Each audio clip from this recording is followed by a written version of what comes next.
And I know by today's standards, some of you guys are so bougie that that's a diss. That's embarrassing. But I'll do the best I can with what I got. Oh!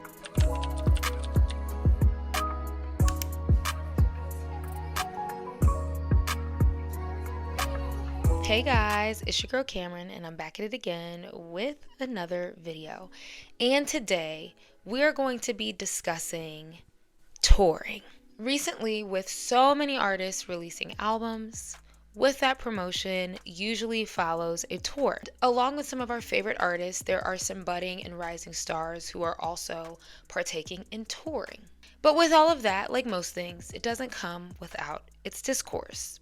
What happens when you're an upcoming artist and you release tour dates and venues and you get clowned because people's perceptions of you exceed what you're doing? I've been seeing a lot of the general public shaming artists for how big their tour is or how small their tour is. And to me, I was thinking, well, what happened to us as an audience letting artists grow and work their way up via crowd size, stage size, and venues? Some spectators find it alarming or have an issue with the fact that you feel ready or geared to go on a tour. Like, comment down below, what do you guys think of touring, and how do you feel of particularly rising and budding artists touring so soon in their career? And hit that subscribe button down below if you'd like to see more commentary content just like this. And without further ado, let's just get straight into the video. I want to talk about how we got here and what was the catalyst for me making this video today. So JT is one half of the famous rap girl group, the City Girls. And JT has announced a solo tour for the first time. And when she released the tour flyers, some of y'all were digging and realized that a lot of these venues were bars and grills and clubs. And they were seemingly small considering the fan base and the following count that an artist like JT has amassed. Again, I say this in almost every video, but a lot of the modern day musician and artist have a lot of followers who are not consuming their music. Yes, she could very well be a brand of her own, have millions of followers, have been a part of the biggest girl group, but when you're branding as a solo artist, you're almost having to prove, right, that you're strong enough to stand alone, and you're also trying to sell your music. And some fans, even some of her fans, were using it as a gotcha moment. Like, girl, that's a joke. That's lame. Why are you performing at these small venues? And they were discrediting her. And this had me thinking about how disconnected we are as consumers from artists developing and building their craft.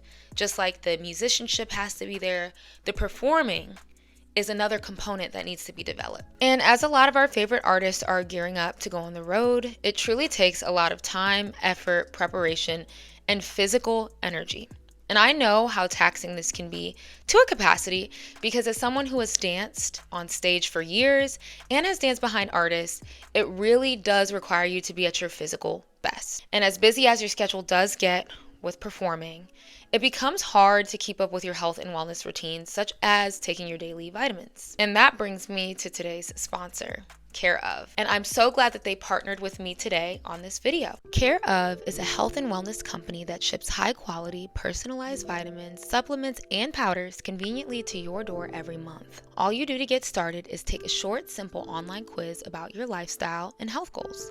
And Care of will give you doctor-backed recommendations. And when I took the quiz, I finally got to sit down and think about what I wanted for my health. For me, increasing my overall energy levels was a major priority as someone who is nonstop on the run. Based on my quiz, I was sent rhodiola for stress and focus, multivitamin and iron to cover nutrient gaps, omega fish oil for heart health, vitamin C for immune health, and probiotic blend for gut and immune health. Care of makes taking your vitamins on the go so convenient with individual daily packs that are perfect for a busy routine. Just throw a few in your purse or gym bag and you are good to go. As a dance teacher by evening, it has been a game changer feeling ready to take on any part of my day. My favorite part of the service is its personalization. From the individual vitamin packs with your name on them to them sending you the vitamins that you need based off of your quiz. I also love how they're conveniently shipped to you every month, and that gives me one less stop to make. And new at Care of, some of their best-selling vitamins are now also available in bottles if you're not yet ready to subscribe to monthly packs. So for 50% off of your first Care of subscription order, go to takecareof.com and enter code Cameron50, or visit the link in my description box below. And again, for 50% off of your first Care of subscription, click the link in my bio, take the quiz, and enter code Cameron50. Now, back to the video. They have to build their brand, build their artistry, and build their fan base as a solo artist. And if you are a musician who cares about your craft, right, and you really care about that music along with your image and your brand, you have to almost work from the ground up. But some are saying that, JT, you only have 2 songs. You only have 2 singles out. Well, why are you touring so soon? So now it becomes a question of, should she even be touring at all? In order for artists to get better, they have to exercise that skill. And I want to be clear, there are different kinds of tours, right? You have the world tour, you have a promo tour where you might go around and sing a couple songs and do the thing before the project even comes out, which is more exclusive to smaller artists, but that seems like what she's doing. And I don't think it's necessarily a bad idea. Someone's prediction for JT said, quote, JT is obviously doing club shows to build a genuine street buzz and then launching her EP to go to a theater tour. Y'all are so used to them pandemic TikTok package career launches. And if I'm being honest, I'm no strategist, but I do agree there's a bigger plan. And I think there's absolutely nothing wrong with connecting with fans. They're small venues. She's probably not overcharging. Let's talk about the tour debate on a wider scale. Let's get into how this ties into the music industry and artists as a whole. How soon is too soon? Some of our favorite artists and biggest stars started on the smallest stages and worked their way up to the venues and arenas that we see them on today. You guys ask, what were these small stages? What were people doing? People were performing at malls. People were performing in parking lots. Like, follow me. I know some of you guys are really, really, really young. This isn't a common marketing tool used today by any means, but if you know, you know, walk with me. So in the 80s, 90s, and 2000s, malls were America's favorite pastime, right? It was leisure. You could spend money, partake in some good old capitalism, consumerism. And it was a perfect place to host shows, especially for upcoming pop stars. There was an artist named Tiffany Darwish in 1987, June 23rd. This 15-year-old embarked on a mall tour at a plaza in New Jersey. She had roughly 10 shows, and she was trying to grow a fan base. So this was an example of this grassroots promotion. Let's hit the ground running and connect with our fans on a more personal level to build our base, to build our demographic. It's showtime for Tiffany, the raspy-throated pop singer who at 15 has found herself in the midst of a big-time record deal with MCA and an unusual marketing strategy. Since I'm young, they needed a hook to promote me. They thought my age group hangs out at malls, which is true. Go on the road to different states, different malls, and try and sell the album. And a lot of younger artists use this model to kickstart their careers and to create a ground buzzing. Guys, back in the day, people actually had to sing on the corner. Back in the day, people had to hand out their mixtapes and CDs. People had to put themselves on the ground physically in real life to connect with people in order to build a base. When we think about the mall promotional tour, you can attract fans who are purposely coming to see you, but you're also entertaining people who are leisurely at these spaces. So they're not even necessarily coming to see you, but if they're shopping, they're hearing your music. And they might be like, who is this?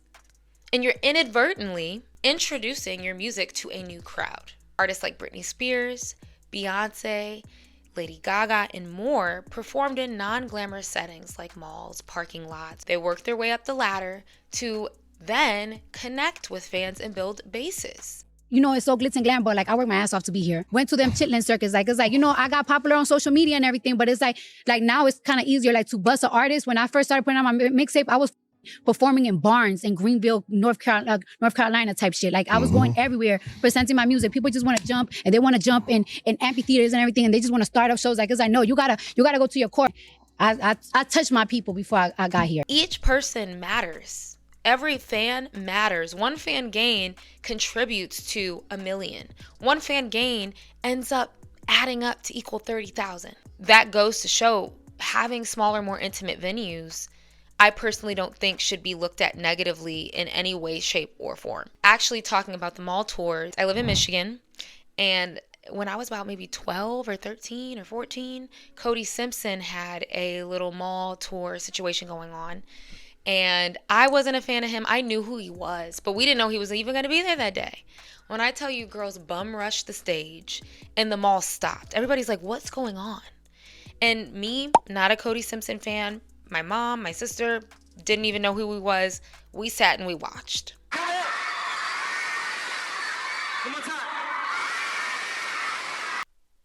We sat and we watched because we said, hey, F it. I mean, what's the hype? In some ways, you could argue maybe it didn't work for him. But in that moment, a bunch more people knew who Cody Simpson was. I wanted to put that into perspective because we have artists even like Justin Bieber performing in parking lots, Mindless Behavior, Fifth Harmony performing in malls after they had won X Factor. They weren't necessarily automatically just going to VMA stages, right?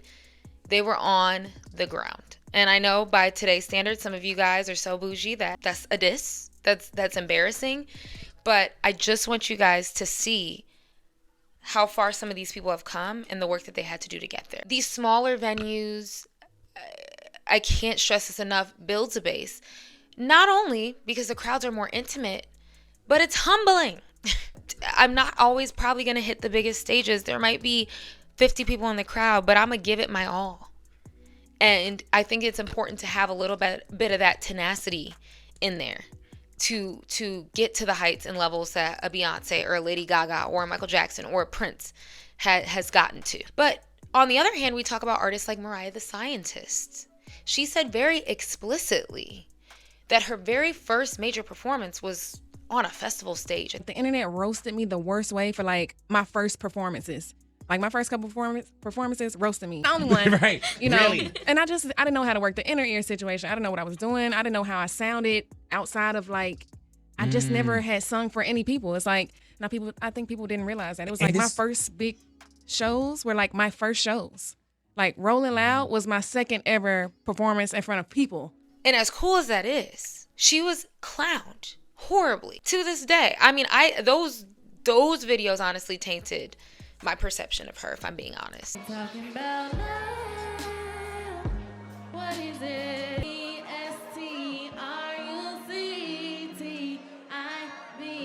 But she never worked her way up. We criticize artists like JT for going on a smaller tour and building her way up, even though, yes, she is known. Okay, let's make it very clear. She's not a no-name artist. But we criticize and bash folks who are terrible on big stages, but that's their first performance. And you guys also are upset with people who are trying to build a base and start small. So it's like, what do we want? Like, we're saying two different things. Let me make it clear. I don't believe that somebody like Mariah the Scientist should have been thrown on a festival stage as her first performance. I think that's horrible management, horrible artist development. Some people may disagree because look at where they are. But now you have this memeable moment forever, and you have fans that will never ever fully be able to connect with someone's music because they saw that. Oh yeah, that's the girl who sounded horrible live. She was off pitch, off tune, X, Y, and Z. And so you're already starting 10 steps back. Some people say that any type of press is good press. I would disagree in this climate, but let me know what you guys think. However, we can't have it both ways. And we also do have to understand budgeting. Artists want to fill seats, guys. It's not cheap. It's not free to just put on a show. And if labels are not convinced or quite sure that they could fill a large venue, it could be a waste of money. So why not start small? If it says sold out, that's also a good look marketing wise. No matter how big the venue is, like, oh, it's sold out. Like, okay, we don't necessarily need to know.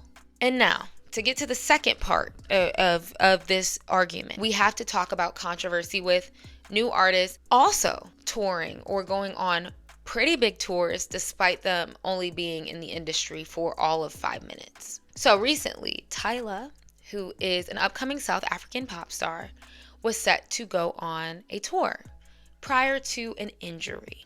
She posted on Instagram a few weeks ago that she had an injury. She didn't disclose what it was, but it wasn't safe for her to go on tour. And many people started sparking the convo of, her album hasn't even dropped yet. So why is she releasing a tour date? And some people had theories that they canceled it because she couldn't sell enough tickets. Now, I haven't seen any concrete factual evidence to support this, but one user said that out of 60,000 tickets across venues, only 142 sold. Again, I cannot verify that. I don't think that's 100% accurate. While there's also some saying that 90% of the tour dates were sold out, with the exception of 4 or 5, which on the opposite spectrum is very impressive. And let's not forget, let's live in the real world for like 2 seconds, please. Because I know everybody's chronically online, but we're low ticket sales, like we're in a recession. Headed into one if we're not already there. Insufficient funds. You ain't got no money. So people don't also have the disposable income that they maybe did 5-10 years ago. Also, why is every artist going on tour this year? Can someone please explain? This is insane. Every day when I wake up, I feel like it's a new tour announcement, a new lineup, a new date, a new pre-order link. We don't have it. I'm just saying, if there's low ticket sales, I don't think it's always the gotcha moment that y'all like try to make it seem. But again, this whole conversation goes, is it too early for her to do this? Some people are being clowned for being in small venues, and then you have somebody like Tyla who's was going to decent sized venues and doing a world tour situation, and people are still upset. I've talked about Tyla before. I personally believe that touring wise, she was worth the gamble. She's a great performer. She, to me, has star quality. I think she's one of those people that fans and spectators see something in her. Some people are eager to be like, oh, I knew who she was first. So if there was an artist that I think could potentially hold her own, she was somebody who was worth the risk. I do. I think that she's very talented. I do think that there's different sides of stories. One of the major ways artists make money anymore is off touring. They hardly make money off of publishing, songwriting, hardly make money off of their deals. They're always in debt to their deal. So one way, through merch, through whatever packages, VIPs, a lot of artists make a bulk of their money on tour. With all of this being said today, I think people have lost the idea and the fundamental importance of doing the groundwork. This is with music. This is in life. Shortcuts don't always work. Sometimes they do, but usually working your way up is the best way to build longevity. And touring is a great way to exercise that skill of performing, getting comfortable, and also getting close with your fans, right? Building that base of people who are always going to rock with you. And to me, if an artist is not arena, stadium tour ready, why push them out there? Speaking for myself, as someone who really likes going on tours, I actually prefer going to more smaller, intimate tours than big stadium tours. I've seen a lot of my favorite artists grow over the years. Kehlani, I saw Kehlani back in 2015, and we were in the Shelter. If you guys have ever seen 8 Mile, Eminem, that battling scene, that's where it was. It was in the basement of the Shelter. But that was so special for me. There weren't a lot of people. There was a good amount, but compared to what she's filling out now, it is so rewarding to me to see that growth. And I actually think that it's charming. I'm a proponent for that in-person connection and smaller venues and artists working their way up. That's pretty much what I have to say about touring. I would love if you guys would like this video, smash that like button, and comment. Guys, what do you think about artists like JT and Tyla? And if you have any suggestions for funsies, what would you do? If you were their manager, what would you do? And hit that subscribe button down below if you'd like to see more commentary content just like this. And for those of you guys in 2024 who are trying to prioritize your health, just like me, don't forget, for 50% off of your first Care Of subscription, click the link in my description, take the quiz, and enter code Cameron50. Thank you guys so much for watching, and I will see you guys in my next video. Bye.